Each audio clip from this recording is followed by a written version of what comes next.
This week, the U.S. hit its credit limit, with lawmakers still divided over the nation's spending. And President Biden has been waving off hand-wringing over misplaced classified documents. That brings us to the analysis of Brooks and Capehart.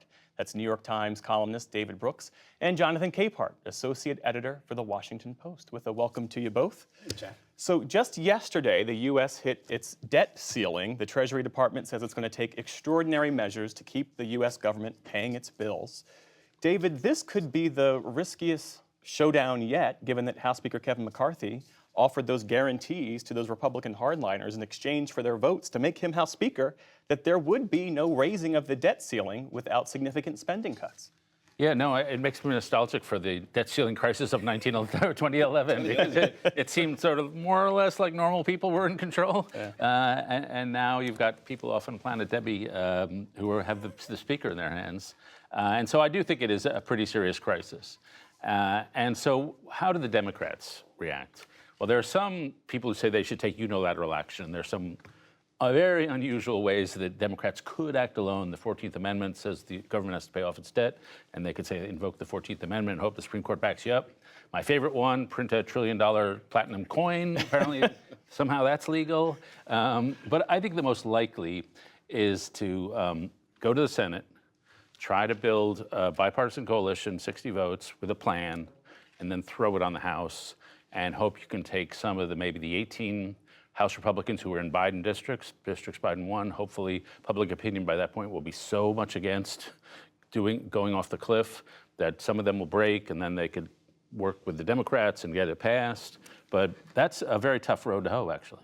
Jonathan, what do you make of that strategy? The White House says they're not budging. I spoke to one White House official who said the debt limit was raised without strings attached a number of times in recent years when President Trump was in the White House and Republicans controlled Congress.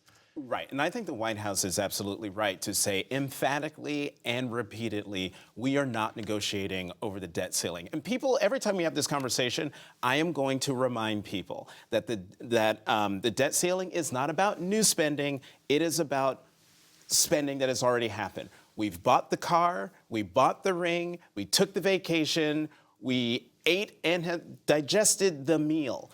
We put it on a credit card. We have to pay the bill. And so the conversation about raising the debt limit and the conversation about spending cuts and getting our fiscal house in order, which always seems to come up when a Democrat's in the White House, is always forgotten when a Republican is in the White House, those should be two separate conversations.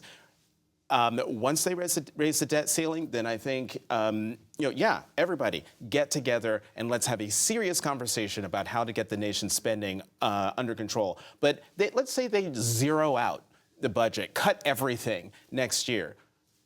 The bills for the car and the ring and the meal will still be showing up. And so that's why the two must be separate.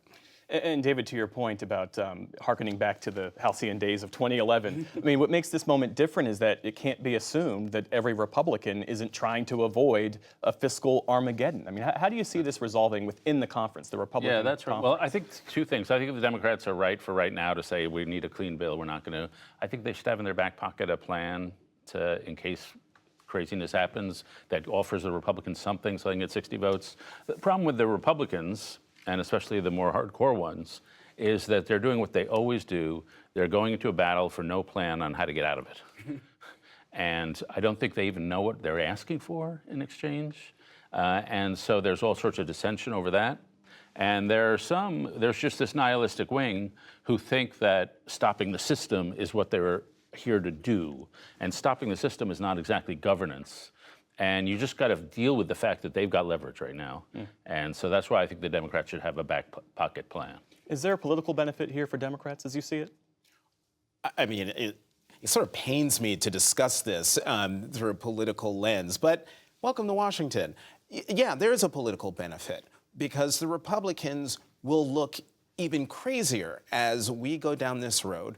They are more unreasonable by the day. And then we start watching the markets react to the craziness. In 2011, we watched the nation's credit rating get downgraded by one of the rating agencies for the first time in our history. The markets are used to this, and they might start reacting long before potentially June and start issuing warnings. if you don't take action, here's what we're going to do. And the cost to the American people might not be seen immediately, but it will be felt down the road. Well, as we mentioned earlier in the program, anti-abortion advocates from across the country gathered in Washington today for the annual March for Life, the first time since the Supreme Court overturned Roe v. Wade. David, abortion opponents have really met their primary goal of gutting Roe. And right now, at least half of all states have banned or restricted access to abortion in most cases. Where does the movement go from here? Well, so far it gets decentralized. And so they used to have these big national organizations. They'd do this march, they'd end up at the Supreme Court, and they had a clear focus, which was to end Roe. But now it's state by state, and what you're seeing is a lot of the national organizations are being sidelined by state organizations, and the action is in the state legislatures. And there's wide difference in what the activities should be.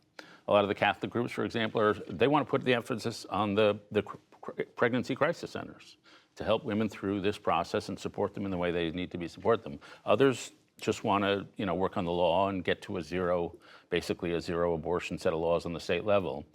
What I'm curious about is how this evolves, because public opinion is shifting, and you see national Republicans walking away from hardcore pro-life positions because it's so unpopular. And the big question for me is, right now it looks like you have some states where it'll be a complete abortion freedom and some states with none. And will popular opinion ever evolve to the point where it's 20 weeks or 15 weeks or whatever some midpoint will be? That's where a lot of the country is, but it's not where the state laws are. And Jonathan, as it moves state by state, it is still a key issue in state legislative elections. There was just a special election in Virginia that in many ways was a proxy vote about abortion access, and a Democrat won that race. Yeah. We were having this discussion before the midterm elections about what kind of impact would the Dobbs decision have on the election. Now we know, and now thanks to Justice Clarence Thomas and his concurring opinion, he made it clear that it wasn't just Roe v. Wade. We should also look at Griswold, which had to do with contraception. And I think while the movement may decentralize to the states, we still have Senator Lindsey Graham, who in the last Congress introduced a national abortion ban. That's something that I think will be of great interest to the movement. But also, who's to say that contraception, someone might not introduce a national contraception ban. I mean, we're in crazy times, and we have to keep our imagination open. But just because the movement has won on Roe v. Wade doesn't mean that the movement will stop at the national level, I don't think. Well, this time last week, we were talking about President Biden's handling of those classified documents and how the White House was handling that whole issue. Well, just yesterday, the president spoke on the record about it. And as he fielded the question, he first chided reporters, suggesting that there were more important things to talk about. And then he said this. We found a handful of documents were filed in the wrong place. We immediately turned them over to the archives of the Justice Department. We're fully cooperating, looking forward to getting this resolved quickly. I think you're going to find there's nothing there. I have no regrets. I'm following what the lawyers have told me they want me to do. It's exactly what we're doing. There's no there. So the substance of the case is what it is, but on the messaging, it appears that the White House has settled on something of a mitigation strategy. He's out here talking about it. Yeah, he's going to have to talk about it. I think it's with the proviso that it's not like Trump. I'm not going to make any comparisons. I think the story's a little worse for the White House this week than it was last week, and that's for a couple of reasons. One, we've learned, thanks to reporting in my newspaper, that they were hoping to deep six it so it would never come out, and so they didn't report it for all those times because they thought they could make the Justice Department happy and it would never see light of day. That just doesn't happen often in Washington. And so I think the effort to try to deep six it was not the right thing to do, and I think it's backfiring on them. And then we've learned that the story of revealing everything has been mostly right, but there have been hiccups. They said we completed our search, then they find new documents later, so it gets a little messier. I still think it's a medium to medium small size issue, but I think the administration, as a general rule, has a tendency to hoard information. And this is maybe a warning shot that they should rethink some of those habits. What's your take? And thanks to the great reporting in my newspaper on the front page yesterday, I mean, I disagreed that the White House was trying to deep six. According to our reporting yesterday, it was they were taking the lead and giving deference to the Justice Department, which was already investigating. What we have here, I think, is a political PR response versus the legal response. And we've seen in all sorts of instances where those two interests are completely different and they are in conflict, and we're seeing it in high relief in this case. Jonathan Capehart, David Brooks, it's always a pleasure to speak with you both. Great to see you, Geoff.